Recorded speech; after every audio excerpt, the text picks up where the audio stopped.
Qu'est-ce que la longue traîne?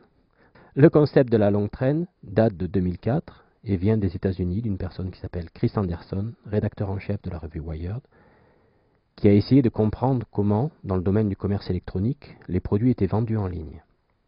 Le concept de la longue traîne se visualise sur ce schéma avec deux parties, une partie rouge, une partie orange. Chris Anderson, en fait, sur cette courbe, a essayé de représenter en abscisse quels sont les produits qui sont vendus aujourd'hui sur le web.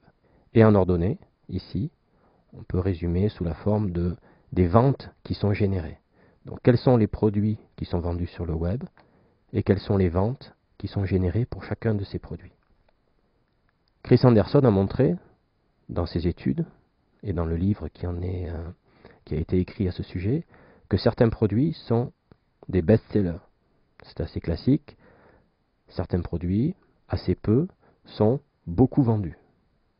Alors que de nombreux produits sont individuellement peu souvent vendus.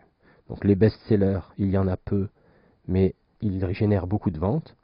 Alors que tout ce qui représente la longue traîne qui est ici représentée en orange, représente beaucoup de produits, mais chacun de ces produits est peu vendu sur une année par exemple.